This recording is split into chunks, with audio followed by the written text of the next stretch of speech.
E vamos lá. Muito bem, gente. Boa noite. Obrigado por estarem aqui mais uma vez. Eu não estou vendo vocês. Qualquer coisa me interrompam, tá? Abre o microfone e dá um oi para mim. A gente vai começar a analisar algumas aplicações do princípio de indução matemática. São coisas que aparentemente você poderia falar que não precisam, mas sim a gente precisa demonstrar algumas coisas, já que a gente vai trabalhar geralmente com subconjuntos dos números naturais. Então, dentre essas aplicações, a gente vai ter as sequências numéricas, que são importantes para a matemática. E dentre essas sequências numéricas, que a gente vai tratar mais especificamente, a progressão aritmética e a progressão geométrica hoje, se houver tempo. Nós vamos também falar de uma coisa que vocês da informática vão usar muito, que é a definição por recorrência, o fatorial de número natural e o binômio de Newton. Um jogo que é muito conhecido, eu acho que a maior parte de vocês conhece, é a Torre de Hanoi, que também tem a ver com o princípio de indução matemática. E por último, a sequência de Fibonacci. Eu acredito que alguns de vocês já ouviram falar nessa sequência. Todos esses temas, eles estão relacionados, são de temas distintos, mas eles estão de uma forma relacionada ao princípio de indução matemática. Por quê? Porque nós vamos trabalhar com a demonstração de algumas das propriedades desses elementos usando o princípio de indução finita ou indução matemática. E a gente começa particularmente com as sequências. Sequência nada mais é do que uma função. Nós estamos estudando função no curso regular, e uma função ela depende de três coisas: um conjunto numérico de partida, chamado domínio, um conjunto numérico de chegada, chamado contradomínio, e uma lei ou uma regra que a cada número do domínio associa um único elemento no contradomínio. Uma sequência é uma função, particularmente na qual o domínio é o conjunto dos números naturais. Ela pode assumir qualquer valor real, então o contradomínio ainda é dos reais, mas o domínio é o dos números naturais. E nós vamos atribuir a cada número natural um valor para essa sequência, um x de n, que nós vamos denotar de maneira geral por um x índice n. Nós vamos indexar esses elementos por um índice que é um número natural. E nós podemos representar essa sequência delimitada por parênteses, x1, x2, etc., xk, sendo n é um número natural. Então, uma sequência nada mais é do que uma função cujo domínio é o conjunto dos números naturais, e o contradomínio, as imagens, os valores dessa função, assumem valores reais.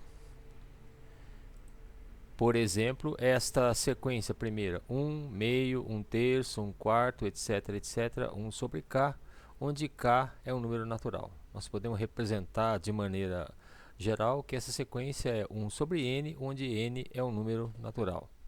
Da mesma forma, essa outra sequência, menos 1, 1, menos 1, 1, essa alternância entre menos 1 e 1 também é uma sequência de números reais, no caso só assume dois valores, menos 1 e 1, e elas são alternantes, ora é negativo, ora é positivo, e assim sucessivamente. Também essa outra sequência, meio, 1 quarto, 1 oitavo, etc., 1 sobre 2 elevado a k, onde k é um número natural qualquer.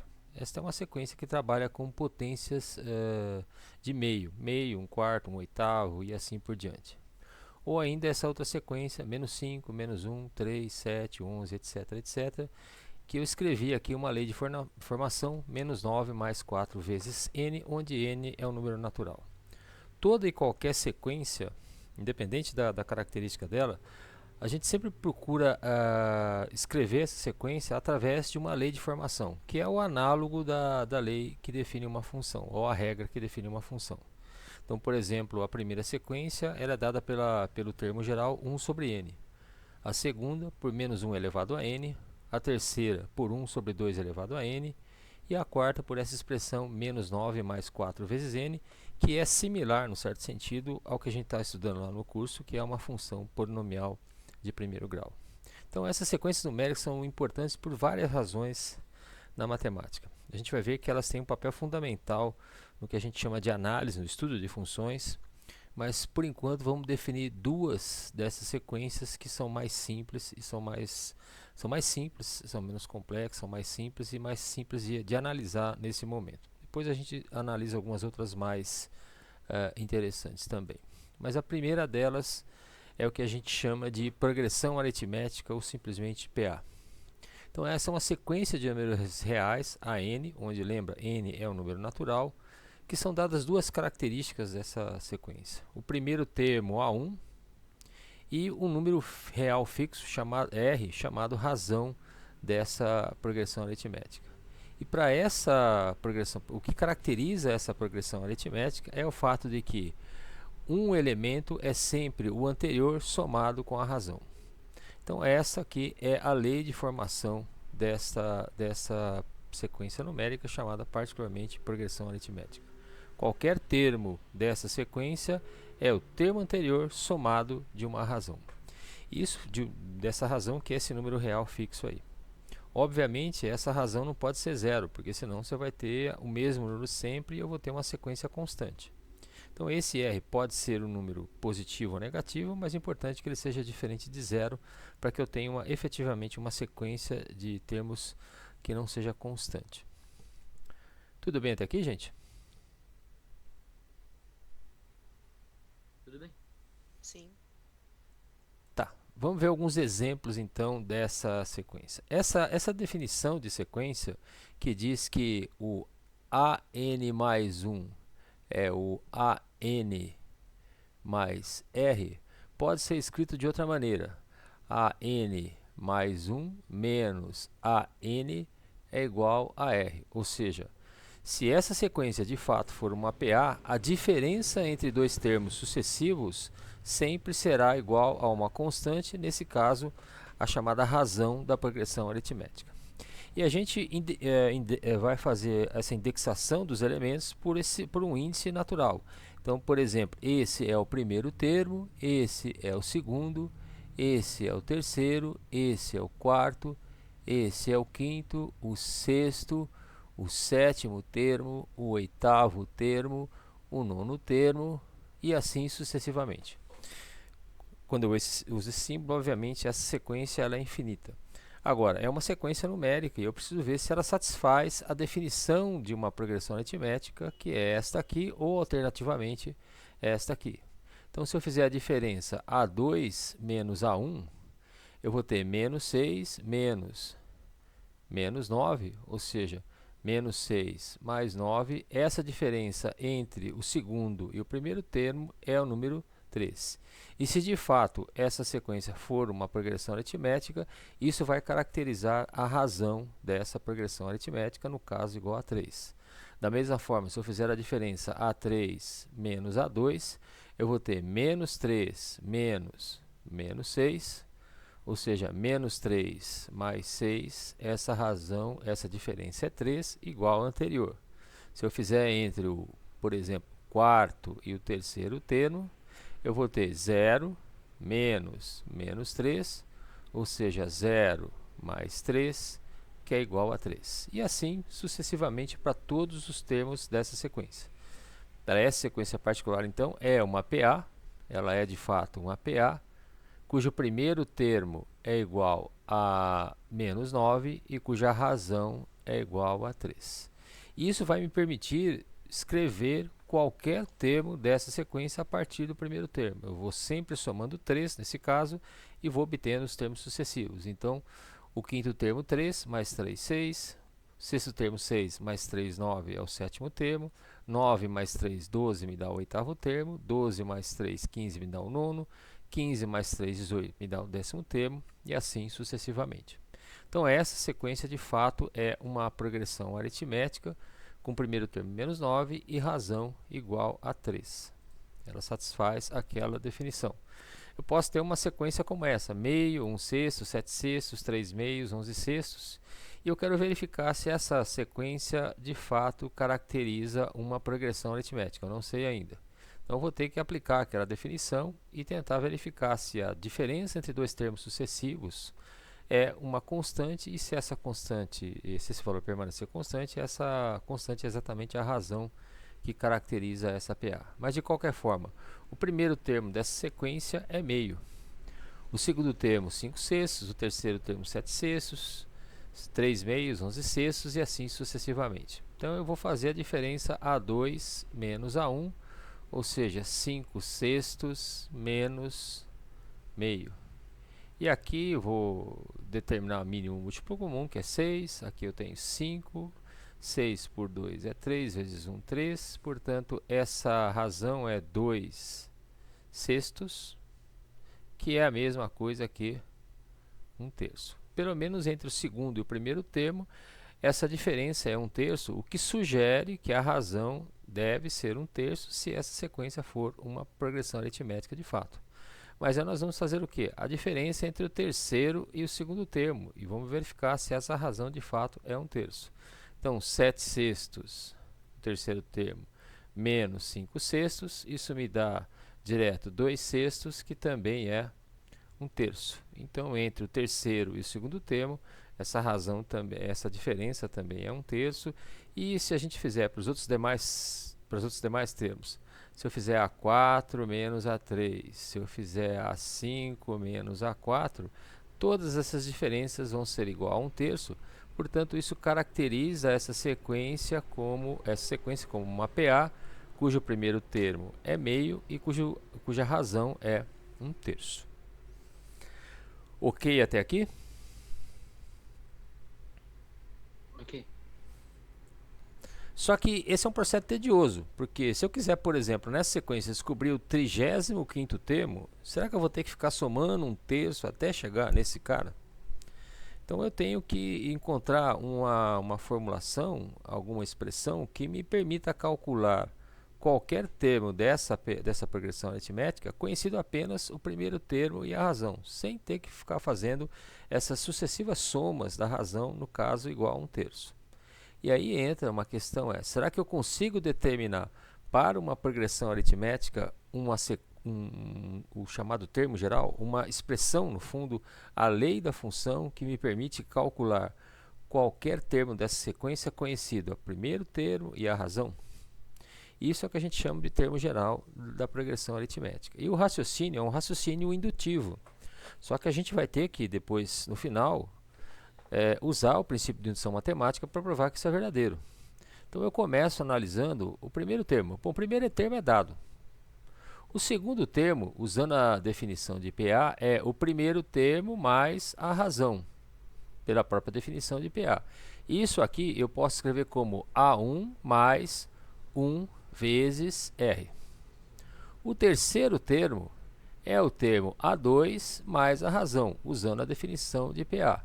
Só que o segundo termo é A1 mais 1 vezes R, mais, aqui eu vou colocar 1 vezes R, portanto, o terceiro termo é o primeiro termo mais 2 vezes a razão. Se eu olhar para o quarto termo, a definição desse quarto termo, pela definição, é o terceiro termo mais a razão, sempre seguindo aquela definição que a gente tem. Só que esse terceiro termo agora, eu sei que é A1 mais 2R mais 1 vezes R. Portanto, esse quarto termo é A1 mais 3 vezes R. Mais um passo ainda. O quinto termo é o quarto termo mais a razão. Mas esse quarto termo é A1 mais 3 vezes R mais 1 vezes R. Portanto, esse quinto termo é A1 mais 4 vezes R. Então é interessante observar essa regularidade que existe aí. Qualquer termo da progressão aritmética vai ser dado por uma expressão como essa. O termo que ocupa a enésima posição depende do primeiro termo, obviamente, e depende da razão, mas essa razão vai aparecer multiplicada por esse fator n menos 1, a ordem do termo menos 1, como a gente já vê aqui nos exemplos. A2 é A1 mais 1 vezes R. Esse número é uma unidade menor do que o índice ou a posição do elemento que nós estamos calculando. A3 é A1 mais 2 vezes R. E esse número que aparece multiplicando a razão também é uma unidade a menos que o índice ou a posição do elemento. A5, a mesma coisa, é A1 mais 4 vezes R, e 4 é exatamente a posição do elemento menos 1. Então, isso me parece sugerir esse processo de indução, que a gente chama de indução vulgar, me parece caracterizar a sequência, a progressão aritmética, com um termo geral dessa forma. A n é A1 mais n menos 1 vezes R. Mas isso não é rigoroso do ponto de vista matemático. Aqui vai entrar o que a gente chama de princípio de indução matemática para a gente provar de fato que isso é verdadeiro. Então, o processo de indução me permitiu determinar essa fórmula que aparentemente é válida para o termo geral. Só que agora eu vou usar o princípio da indução matemática para provar que de fato essa fórmula é verdadeira. Ok?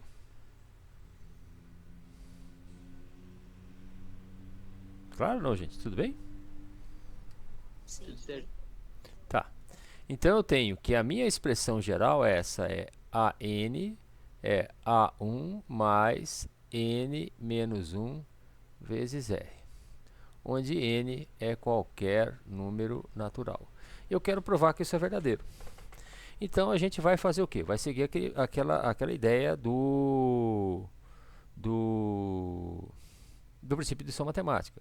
Qual é o primeiro caso? O caso inicial é exatamente n igual a 1. E eu espero que essa fórmula seja verdadeira para n igual a 1. Então eu vou substituir aqui. A1 é A1 mais 1 menos 1 vezes R. Mais 1 menos 1 é 0 e 0 vezes R é 0. Portanto, eu chego que A1 é igual a ele mesmo. E, portanto, isso aqui é o que? Verdadeiro. Então, para n igual a 1, isso é verdade. Então, agora a gente faz o passo seguinte, que é a hipótese de indução. A hipótese de indução, a gente considera n um número natural. N pertence aos naturais, é um número natural qualquer. E nós supomos que é válido essa expressão. AN é igual a A1 mais N menos 1 vezes R. Então, essa é a nossa hipótese de indução que a gente vai utilizar agora. E nós vamos fazer o quê? Nós vamos olhar para AN mais 1. Então, agora nós damos o pulo do gato, que é o seguinte. Ops! Faltou uma folha aqui. Oxa!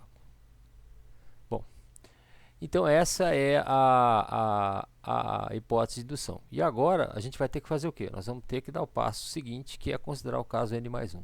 Só que agora eu vou apagar aqui porque eu esqueci de inserir uma folha. Só um minuto, gente.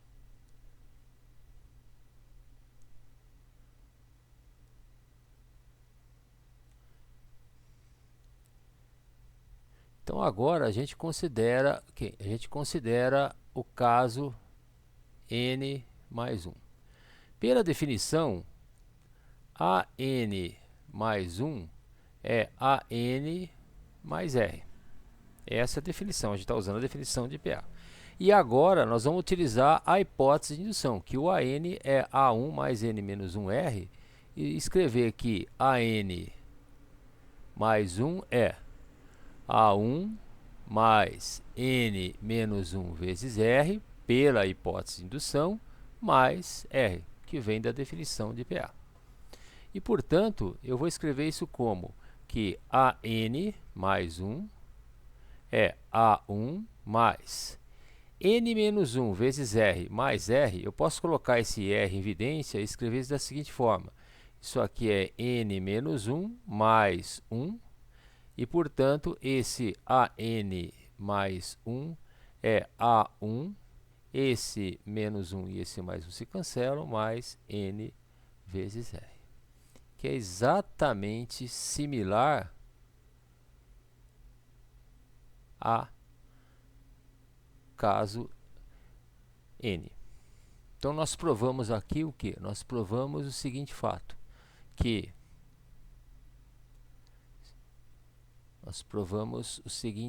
agora, que a proposição que nós tínhamos para N, nós assumimos que a proposição para N era verdadeira. Isso implicou que a proposição para n mais 1 também é verdadeira. Consequentemente, para todo número natural n, se essa sequência for uma progressão aritmética, o termo geral é dado pela expressão AN é igual a 1 mais n menos 1 vezes R. Certo? Isso a gente está usando, nesse aspecto, a gente está usando o princípio da indução matemática para, de fato, validar ou mostrar que é verdadeiro essa expressão para o termo geral. Porque só o processo de indução não garante, só o processo de verificar os casos particulares, como a gente fez para 1, 2, 3, 4, 5, não garante, mesmo que a gente avançasse para mais valores, não garante que para um n qualquer ela vai ser verdadeira. Tudo bem, gente?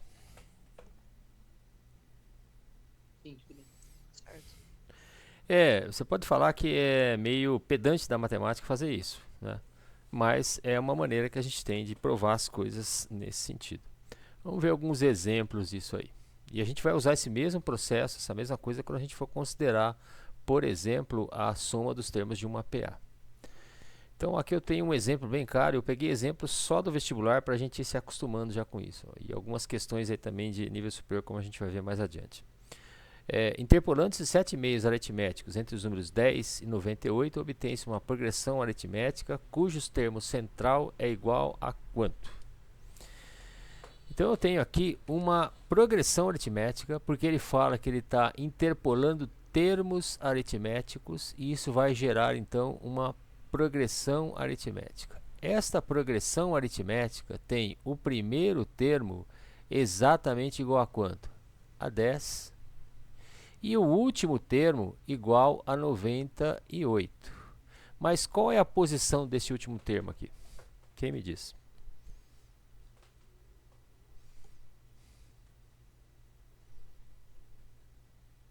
Hein? N? Não, é um n, mas qual o valor de n em particular, Hélio? 7. 7? Acho que não. Um pouquinho mais. Porque... Não, cuidado. Eu estou colocando 7 termos entre 10 e 98. É 9, então. 9. Então agora eu tenho uma sequência, uma PA com 9 termos, porque entre 10 e 98 eu estou inserindo 7 números, 7 termos aritméticos. Então essa sequência tem 9 termos. O primeiro é 10 e o nono e último é 98. E se eu quero determinar o termo central, qual é o termo central aí agora? Qual é a posição do termo central? Qual é a posição do termo central? Se são 9 termos a sequência, qual é o termo que está no centro dessa progressão?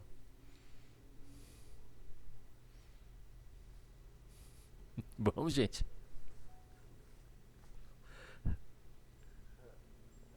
Hã?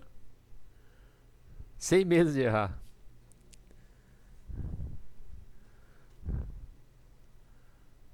Ninguém?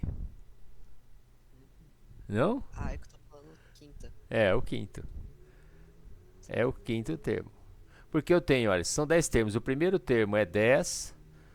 Aí eu tenho o segundo termo, A2, A3, A4, A5, A6, A7, A8 e o último termo que é A9, que é 98. Então eu tenho 9 termos, 1, 2, 3, 4, esse é uma sequência com um número de termos de ímpar, então existe um termo que está exatamente na posição média ou central dessa sequência, que é exatamente o A5. Mas para determinar esse quinto termo, eu preciso determinar em primeiro lugar qual é a razão dessa progressão aritmética. E como é que eu vou determinar a razão dessa progressão aritmética? Eu vou usar a informação de que o nono termo é 98 e também sei que o primeiro termo é 10. E eu vou escrever que esse nono termo é o primeiro termo mais 9 menos 1 vezes a razão, que é o termo geral que a gente deduziu. Então eu tenho que o nono termo, 98, é igual ao primeiro termo, 10, mais 9 menos 1, 8 vezes R. Portanto, 8R é igual a 98 menos 10, 88. Logo, a razão dessa sequência é quanto? 11. Agora que eu conheço a razão, então eu posso usar mais uma vez o termo geral da sequência para escrever que A5 é A1 mais 5 menos 1 vezes R. E agora eu sei que o primeiro termo é 10, mais 5 menos 1, 4, vezes a razão que a gente determinou aqui, 11. Então, 10 mais 44, o termo central dessa sequência é 54. Certo? Certo? Uma coisa que é interessante aqui, se eu estiver falando rápido, me puxa o freio aí, gente. Que é o seguinte, sempre que uma sequência, uma PA, tem um número de termos ímpar, nós podemos escrever algumas coisas interessantes. Imagina uma PA com somente 3 termos, A1, A2 e A3. Nada me impede de escrever essa sequência da seguinte forma: A1 é x menos R, A2 é x e A3 é x mais R. Esse é um truquezinho que a gente usa muito em progressão aritmética, quando essa progressão tem um número termo de ímpares.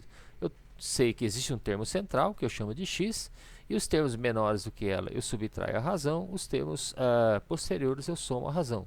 Se eu tivesse uma sequência com 5 termos, B1, B2, B3, B4 e B5, eu poderia também escrever, por exemplo, y menos 2R, y menos R, o termo central y, o quarto termo y mais R e o quinto termo y mais 2R. Isso é uma coisa que é bastante recorrente quando a gente trabalha com progressões aritméticas, tá? Mas é só um truquezinho, um macete que muitas vezes facilita a vida da gente.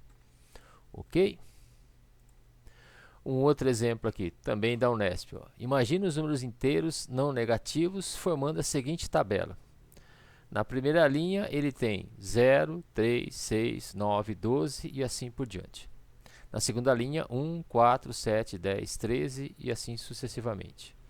Na terceira linha, 2, 5, 11, 14 e assim sucessivamente. E ele pergunta, em que linha da tabela se encontra o número 319? E depois, em que coluna se encontra esse número?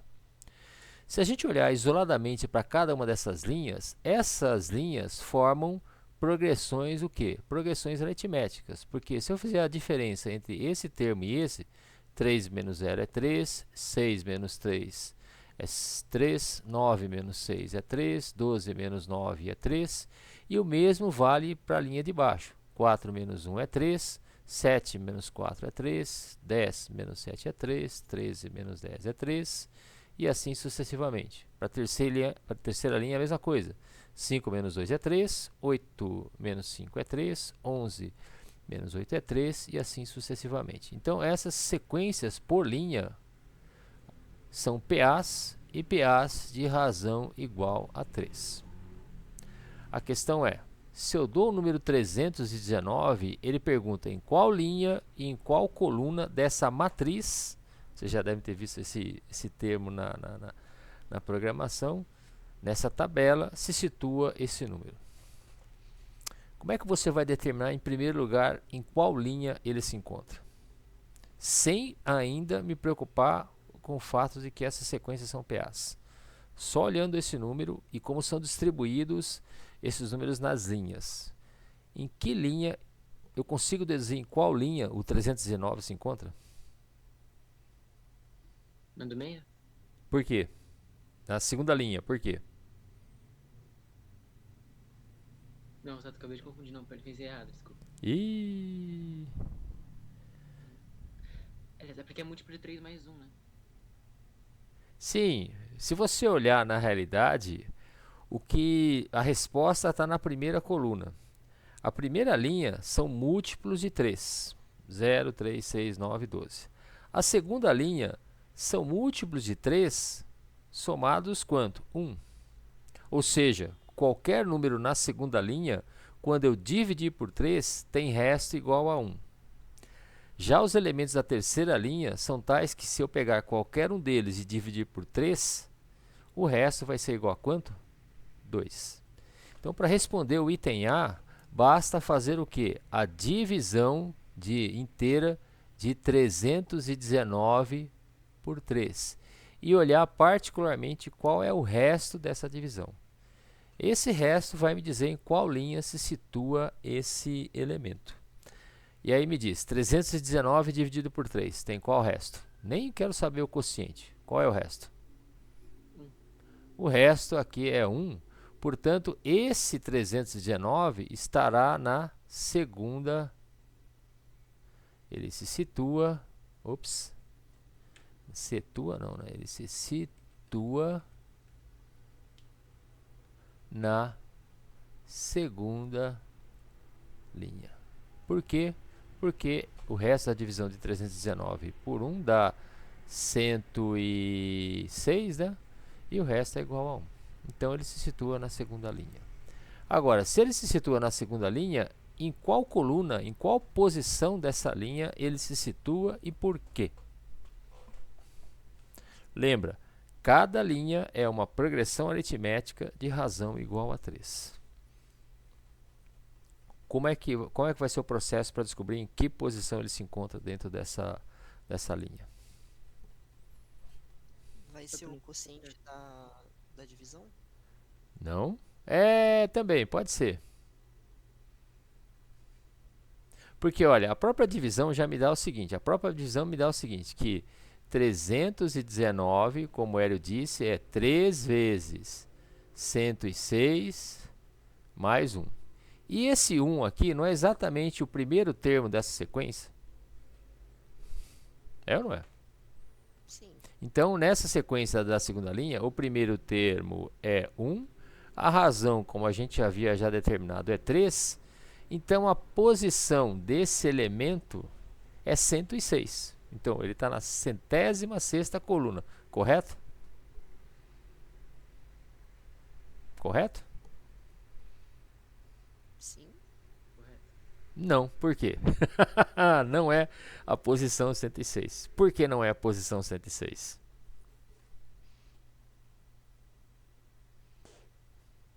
Tá valendo um pirulito agora. Não um bis, um pirulito. Ah, eu esqueci de entregar para você um bis durante a semana, ô Miguel. Tô devendo um bis para você. Sim, senhor, muito obrigado. Na primeira camada, por causa do mais um? Não, não. Ele tá na segunda linha. Só que pelo quociente, o quociente está sugerindo que ele está na 106ª posição, mas não é essa a posição real dele. Por quê?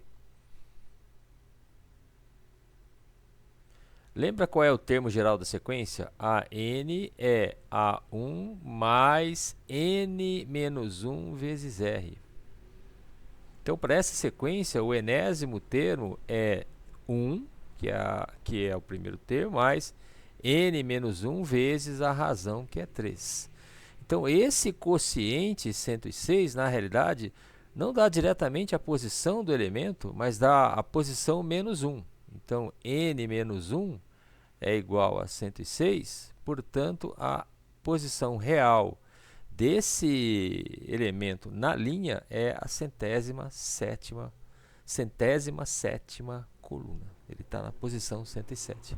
Então, se eu continuasse a escrever os termos aqui dessa sequência nessa linha, eu iria até a coluna 107 para encontrar esse elemento 319.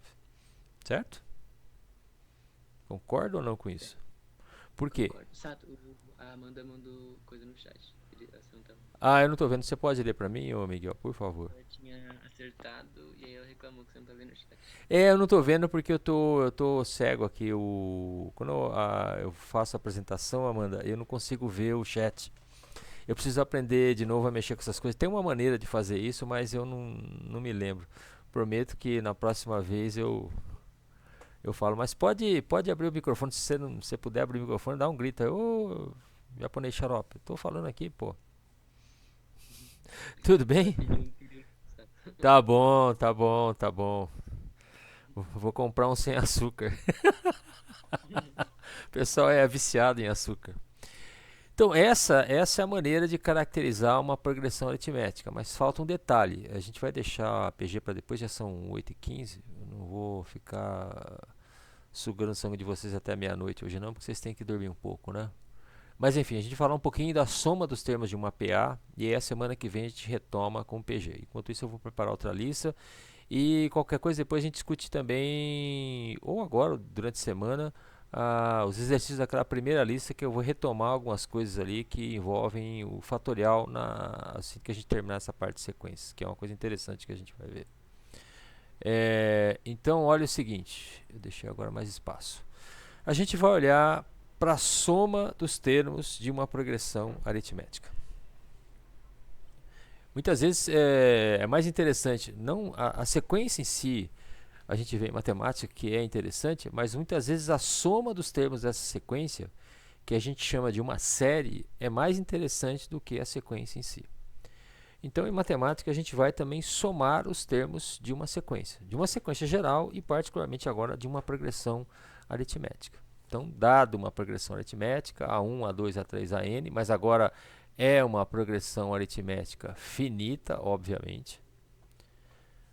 A gente vai considerar o caso de uma progressão geométrica, depois infinita, mas uma PA sempre é finita. E nós vamos definir essa soma, do primeiro até o enésimo termo. Então, A1 mais A2 mais A3, etc., mais AN menos 1 mais AN. Então, nós queremos, de alguma maneira, determinar esta soma. E esta soma a gente consegue determinar por essa expressão aqui. Ela depende... faltou um AN aqui, desculpa. Aqui é um AN, eu preciso corrigir depois.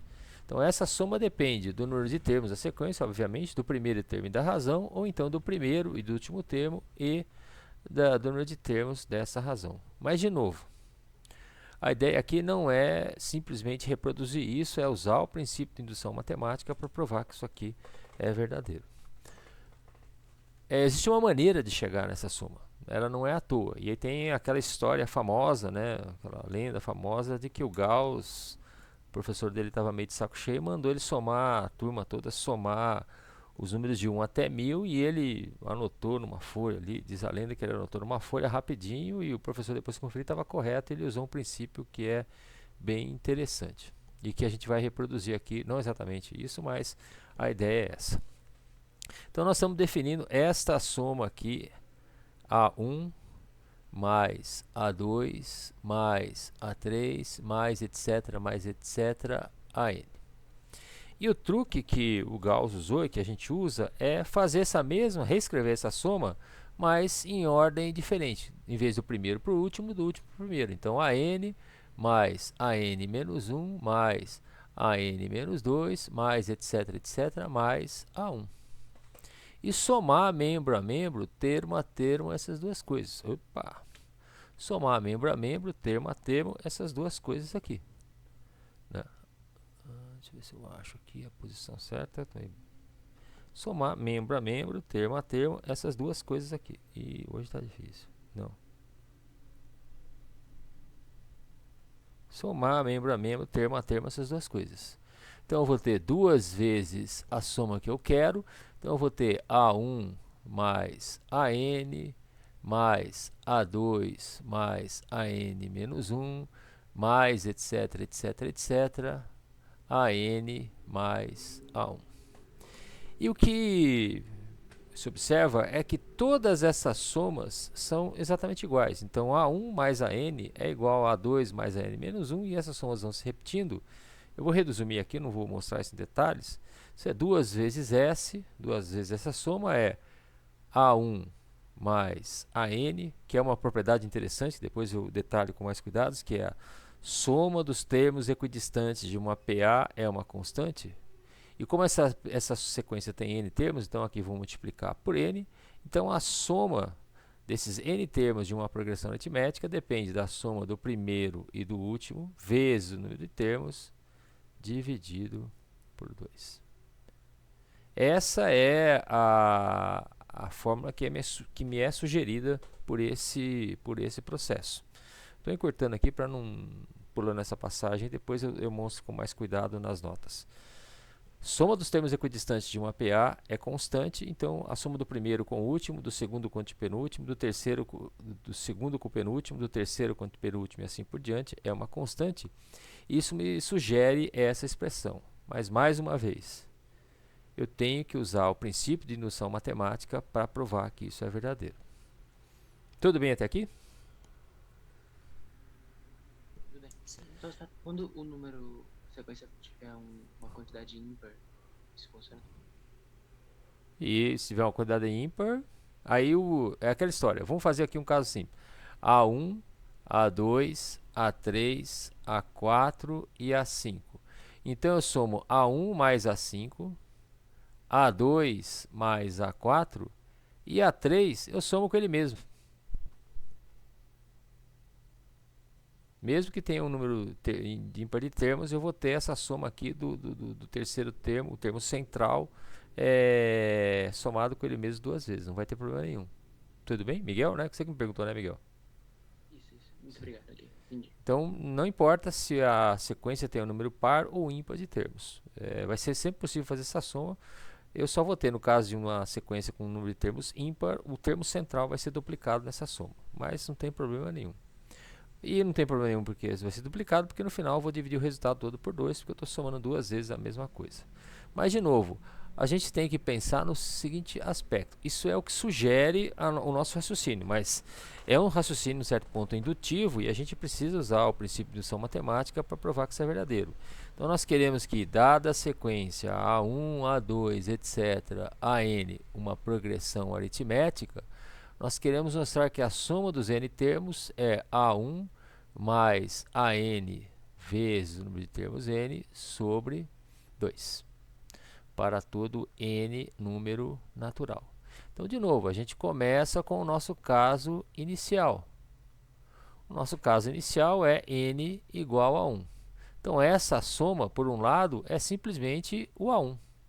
E pela expressão é A1 mais A1 vezes o número de termos 1 sobre 2, ou seja, é 2 vezes A1 sobre 2, e de fato isso é igual a 1.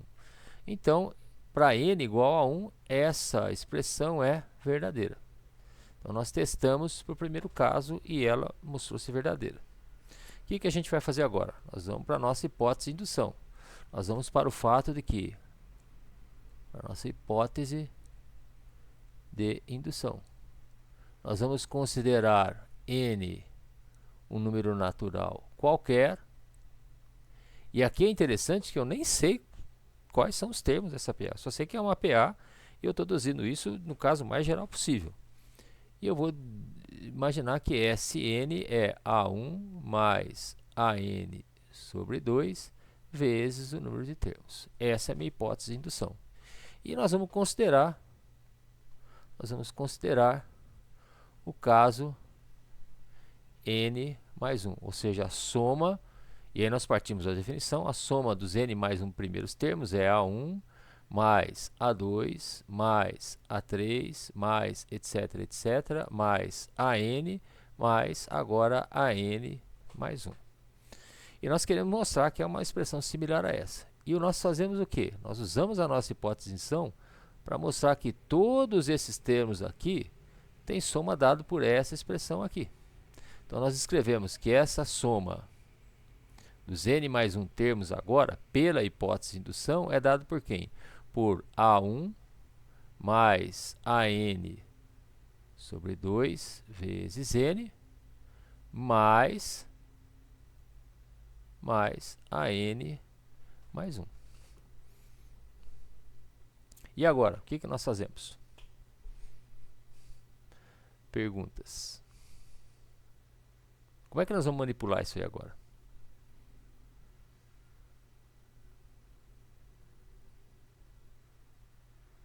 Hein?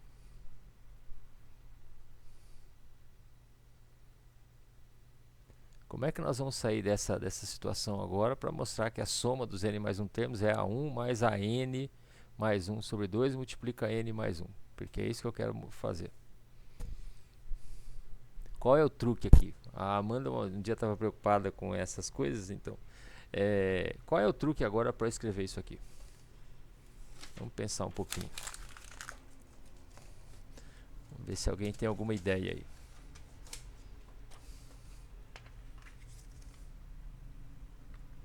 A Amanda sugeriu colocar em evidência, tá? Quem? Colocar em evidência quem? Não, mas quem? Colocar em evidência quem?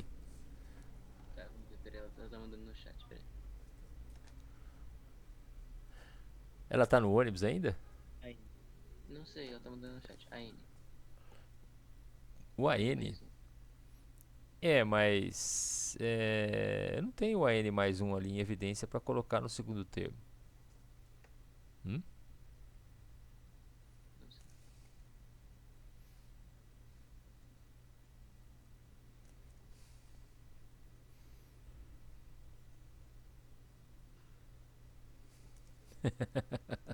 Ah, e agora?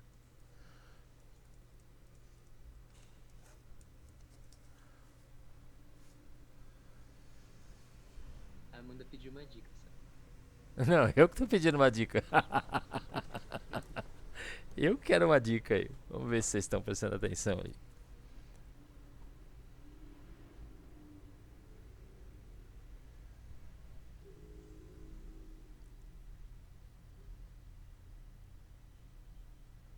Vai ficar como lição de casa pra vocês fazerem isso aqui, esse passo.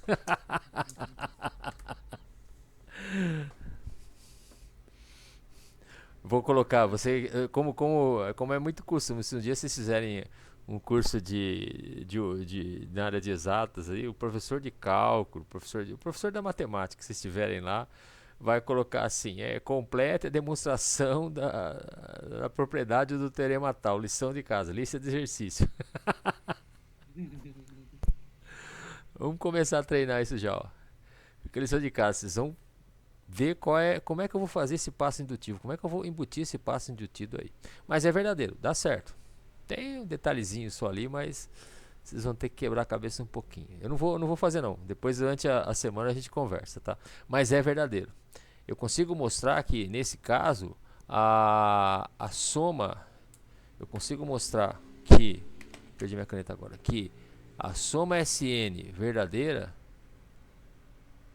vai implicar que a soma n mais 1 também é verdadeira e, portanto, a fórmula é válida para qualquer n número natural. Mas vamos pensar um pouquinho nesse passo indutivo aí, que é um exercício interessante aí. Certo? E eu quero só passar mais um casinho aqui para a gente terminar por hoje, já são quase 8h30. Ele fala o seguinte, ó, considere um polígono convexo de 9 lados em que as medidas dos seus ângulos internos constituem uma progressão aritmética de razão igual a 5 graus. Quanto mede o maior dos ângulos desse polígono? Como é que você vai determinar isso?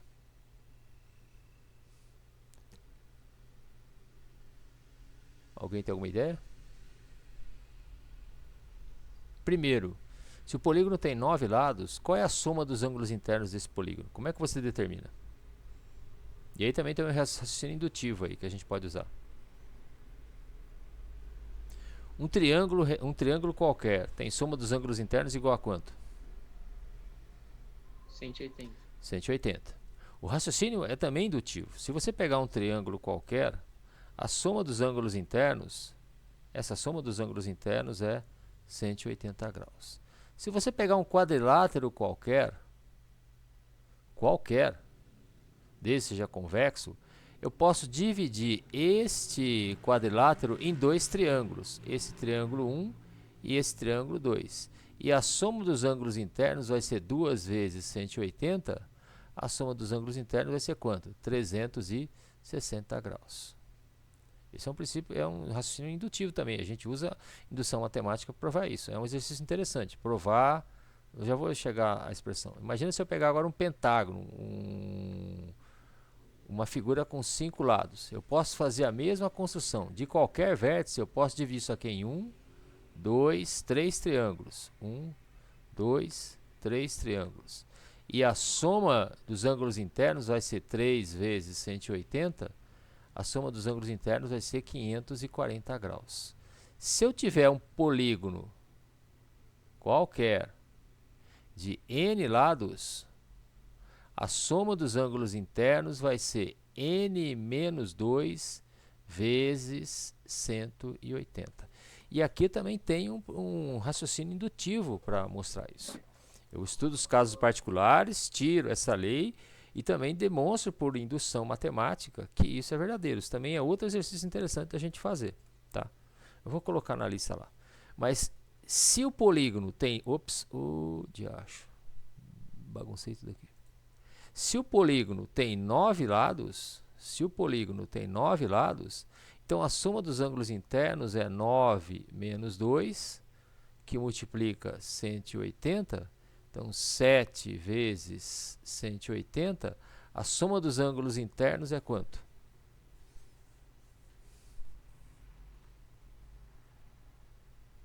Sete vezes 180?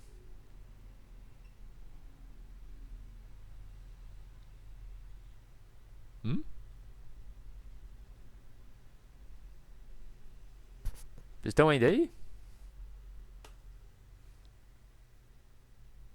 A Aiko falou 1260. 1260.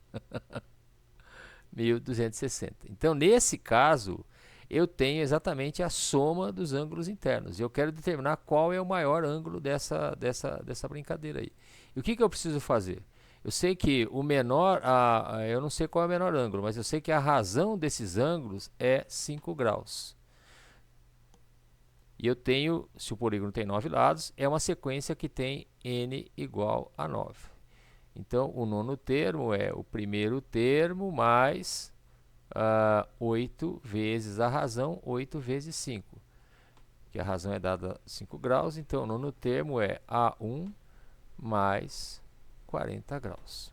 Mas eu sei também que a soma dos ângulos internos, desse caso, é 1260. Certo, Hélio? Certo. Então eu vou escrever isso, que essa soma é o primeiro termo mais o nono termo vezes o número de termos 9 sobre 2. Isso é igual a 1260. Ou seja, A1 mais A9 é 2 vezes 1260 dividido por 9. Isso aí dá quanto?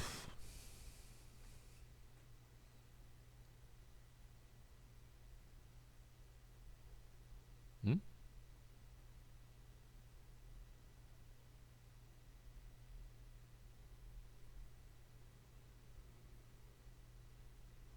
$280? 280? Então eu tenho aqui um sisteminha de duas equações.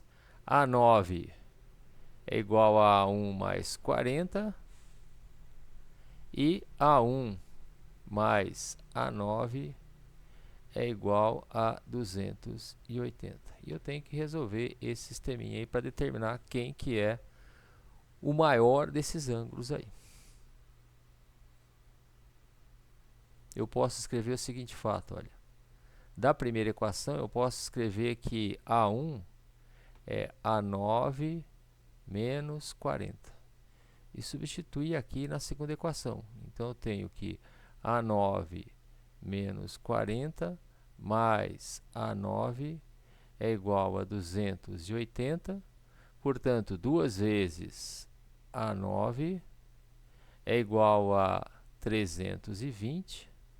Consequentemente, o maior ângulo desse polígono é 320 sobre 2. O maior ângulo desse polígono é quanto? 160 graus. Certo, gente? Eu vou parar por aqui.